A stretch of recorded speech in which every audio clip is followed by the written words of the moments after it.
सोन्याची जेजुरी देव गेले जेजुरा निळा घोडा अगडतून नगारा सोन्याची जेजुरी देव गेले जेजुरा निळा घोडा पाऊ में कोडा कमरी कर पटा बिहिर मस्तकी तुरा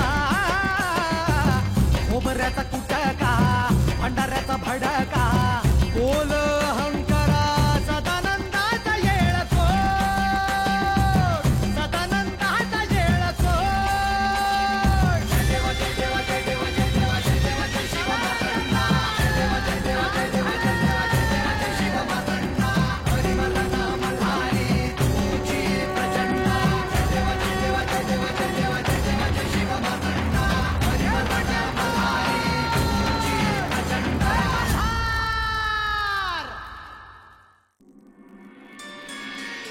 देवी, आपणास काही समस्या आहे का? जर का आपणास काही समस्या असेल तर आपण मनात कोणताही संकोच न बाळगता ती आम्हास सांगावी अशी मी आपल्याला विनंती करतो.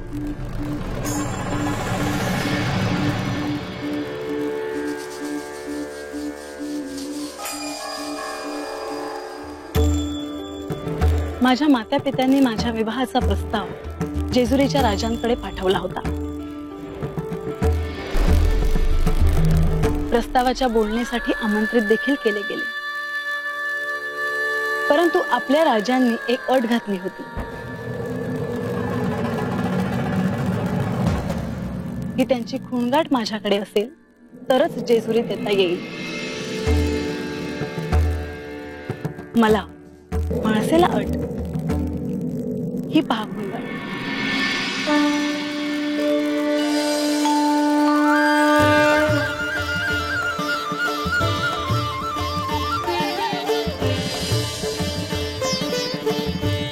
ही खूणगाठ घेऊन मी इथवर आले आहे. माझा एक साधा प्रश्न आहे, ही खूणगाठ कशावरून त्यांचीच आहे?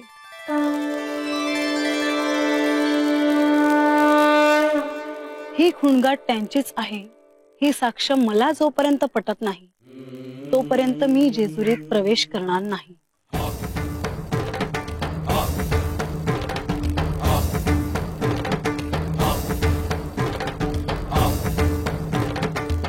देवी, मी हेगडी प्रधान खंडेरायांच्या ह्या राज्याचा भावी प्रधान म्हणून मी आपलं स्वागत करण्यासाठी ह्या ठिकाणी उपस्थित आहे. सर्वप्रथम मी आपल्याला आश्वस्त करू इच्छितो की आपण मनात कोणताही संदेह बाळगू नये. जर खंडेरायांनी आपणास ती खूणगाठ आणावयास सांगितली असेल तर त्याबद्दल त्यांच्या मनात नक्कीच काहीतरी योजना असेल.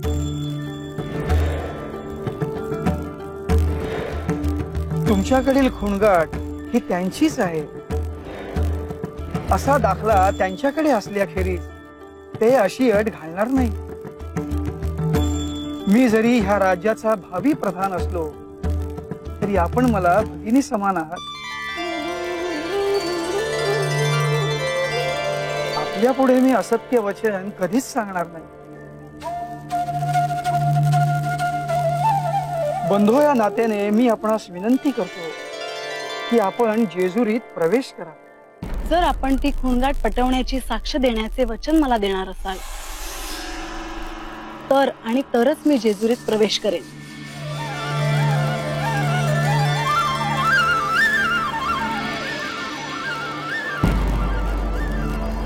याबद्दल आपण अगदी निश्चिंत असावं. आपल्या आणि खंडेरायांच्या भेटीपूर्व मी स्वतः आपणास त्या खूणगाठीची साक्ष पटवून देईन असं मी आपणास वचन देतो.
देवा,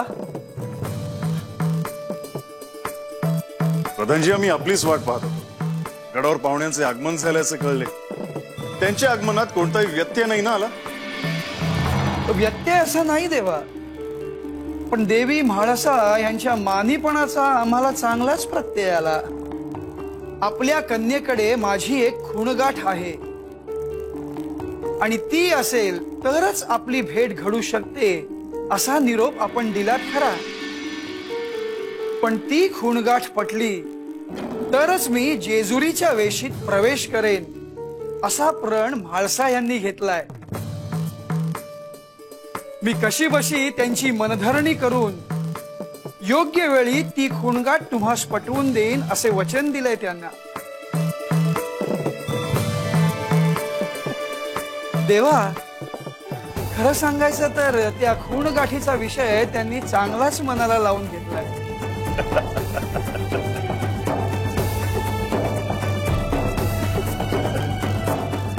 प्रधानजी, म्हाळसा हे देवी पार्वतीचे स्वरूप आहे.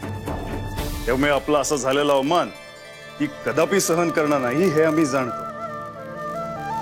हा विवाह तिची देखील एक परीक्षाच आहे.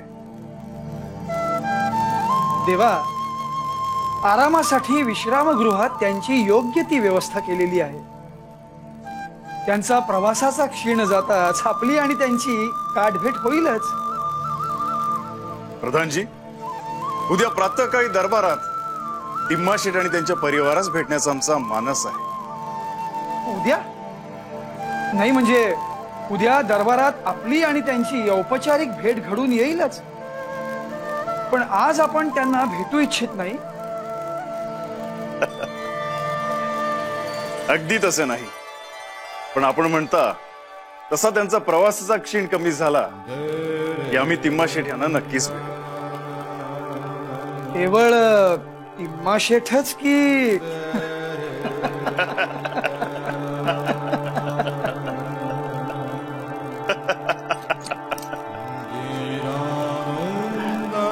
प्रधानजी, आपल्या बोलण्यातील सूचकता आम्ही जाणतो, परंतु तिम्माशेठ एक कट्टर शिवभक्त आहे. त्यामुळे आम्हाला प्रथम आमच्या परमभक्ताला भेटायची ओढ लागली आहे.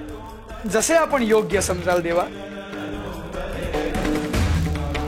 मी तात्काळ सेवकाकडे तिम्माशेठ यांना बोलवण्याचा निरोप धाडतो.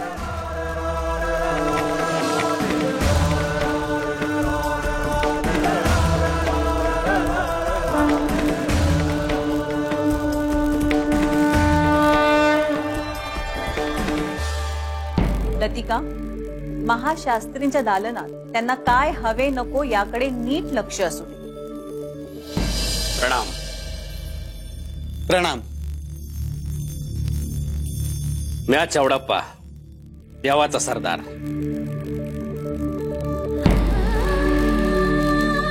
जेजूरगडावरच्या या विश्राम कक्षात आपल्या सर्वांचं स्वागत आहे. नेवाशावरून सुरू झालेला तुमचा प्रवास नक्कीच सुरळीत झाला असेल. थोडंसं थकलेलं वाटतंय सा, आराम करा.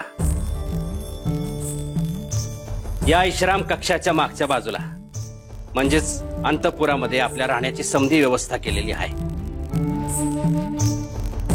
तरी बी काय लागलं बिगलं तर बाहेर सेवक आहे, त्याला बोलवा. त्याबद्दल मी आपला आभारी आहे.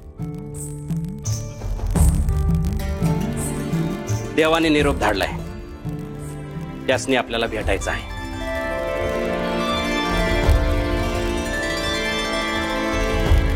चला. अहो, मीही आपल्या सोबत येते. विवाहासंदर्भात काही चर्चा करावयाची असल्यास माझे येणे उचित ठरेल.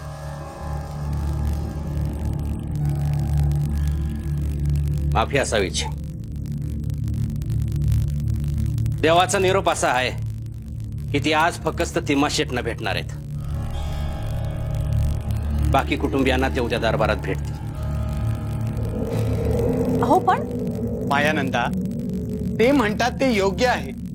मी आत्ताच जाऊन त्यांची सदिच्छा भेट घेऊन येतो. चला.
भीमाशेठ,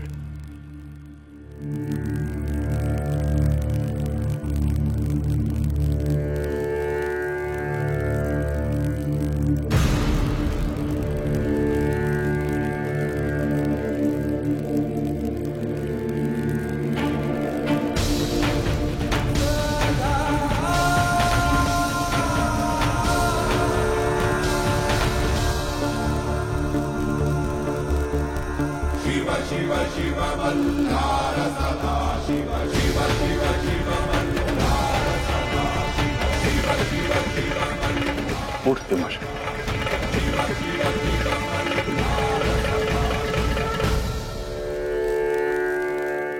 त्या क्षणी माझ्या मनाची काय अवस्था आहे त्याचं वर्णन मी शब्दात नाही करू शकत. आपण मला दृष्टांत दिलात आणि आता साक्षात दर्शन दिलं. एका भक्ताला यापेक्षा आणखी काय हवं असेल प्रभू? भीमाशेठ, सावर स्वतःला. तुझी आणि माझी गाठभेट होणारच होती, कारण तुझ्यासारख्या परमभक्ताला भेटायची ओढ मलाही लागली. तुझ्यासारख्या परमभक्ताने धाडलेला प्रस्ताव मी कसा अवेरला असता?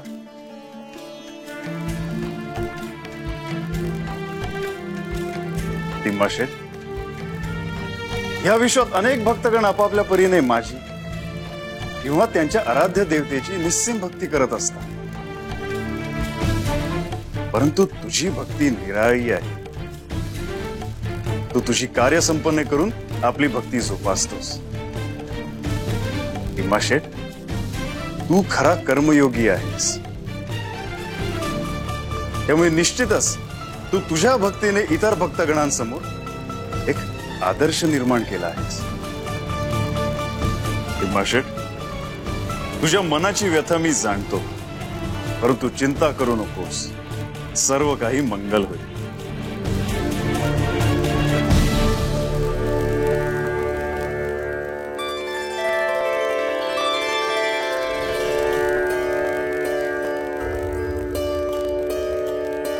महाराज, तुझा पिता होण्याचे भाग्य या जन्मी मला लाभले हे माझे महत् भाग्य. शिवनामाचे स्मरण अंतःकरणात सदैव सुरू ठेवले त्याचे फळ आज मला मिळाले. तुझ्या विवाहासाठी मी खूप चिंतेत होतो. आजवर फुलासारख्या जपलेल्या कन्येचा हात कुणाच्या हाती द्यावा हा प्रश्न मला सदैव सतावत होता. परंतु आता सगळे प्रश्न संपले, सारी कोडी उलगडली. तुझा भाग्योदय झालाय माणसा. हे स्वप्ने की सत्य याचे भान मला नाही,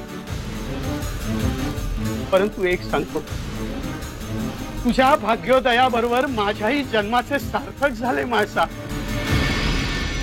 तेजाने ओतप्रोत असलेल्या मार्तंड भैरवांशी साक्षात तुझा विवाह होणार.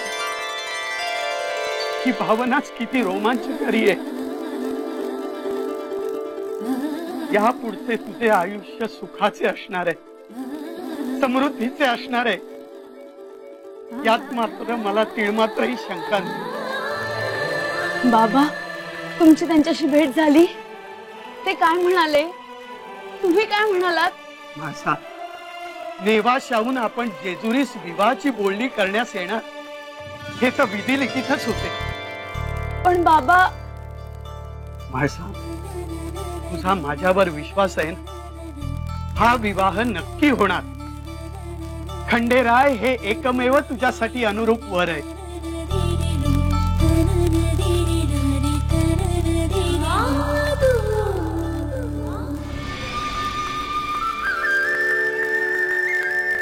जय हरी, जय हरी, जय हरी, जय हरी, जय हरी.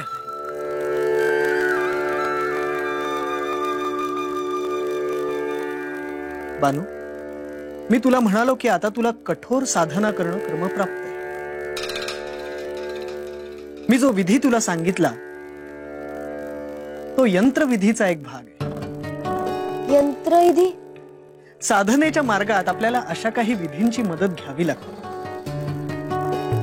हे विधी म्हणजे दैवी शक्तींची निवासस्थानं असतात. ते एक शास्त्र आहे. त्याबद्दल मी तुला आणखी माहिती देईनच. पण तुर्तास खंडेरायांची तुझी भेट व्हावी असं जर तुला वाटत असेल तर हळकुंडापासून शिवलिंग तयार करून मनोभावे त्याची पूजा करण्याच्या व्रतात मात्र खंड पडू देऊ नकोस.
बानू,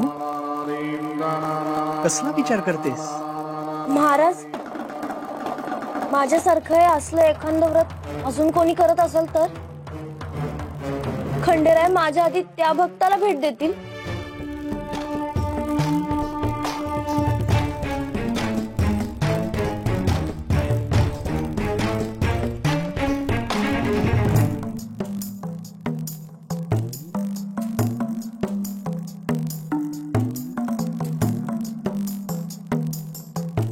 महाराज, बोला की.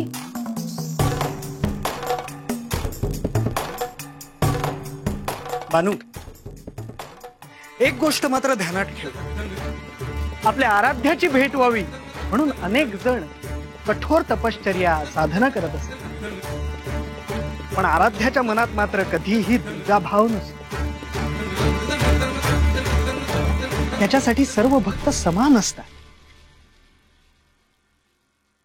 त्यामुळे तुझ्याच सारखं हे व्रत आणखी कोणी जर करत असेल तर खंडेराय तुझ्या आधी नक्कीच त्या भक्ताला भेट देतील. त्यामुळे तुला अधिक प्रखर तपश्चर्या करण्याची गरज आहे. नाही नाही, मी असं नाही होऊ देणार. मी आज खंडेरायासनी आधी भेटू, मग त्यासाठी किती बी तपश्चर्या करायला लागली ना तरी बी चालेल.